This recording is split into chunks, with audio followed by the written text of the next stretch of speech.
আজ বৃষ্টির দিন আমার কিছু গাছ রাখা আছে, সেগুলো আজ নিচে প্রতিস্থাপন করব। এই গাছটাও নিচে লাগাবো, এটা অ্যামাকডালিয়া। আর এটা হচ্ছে ডায়াবেটিক প্ল্যান্ট। যাদের সুগারের সমস্যা আছে বা যাদের ডায়াবেটিসের সমস্যা আছে তাদের এই পাতাটা ইনসুলিনের কাজ করে। এই গাছটাও নিচে লাগাবো। আরও একটা গাছ করসলের, এটাও নিয়ে এসে রেখেছিলাম, নতুন নতুন পাতা ছাড়ছে, এখন এটাও নিচে লাগাবো। করসল বলতে টক আতা, যেটা বিভিন্ন ধরনের সোশ্যাল মিডিয়ায় এখন দেখা যাচ্ছে যে করসলের পাতা এবং করসলের ফল যাদের ক্যান্সার আছে তাদের নাকি ক্যান্সার সারাতে খুব সাহায্য করে।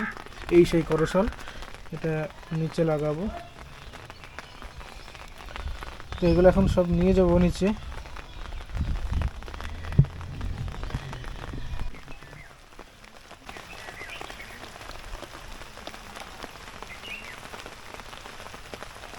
করসল গাছ আজ লাগিয়ে দেবো। দিন দিন করসলের অনেক চাহিদা বাড়ছে।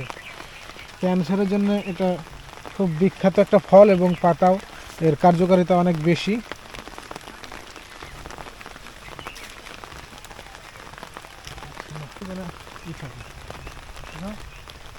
এখানে দেবো।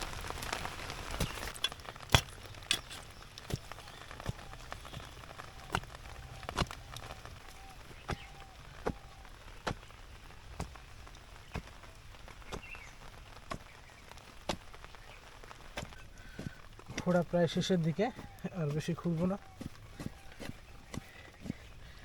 এতেই হবে। তলার মাটিটা একটু নরম করে দিই, শিকড় ছাড়তে সুবিধা হবে, তাই না?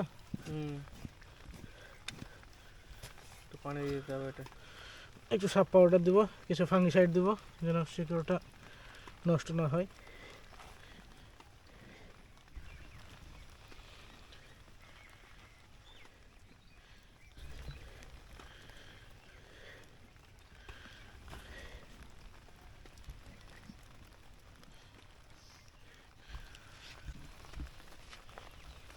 খুব আলতো করে ধরে লাগাতে হবে। এই হচ্ছে করসল, লাগিয়ে দিলাম।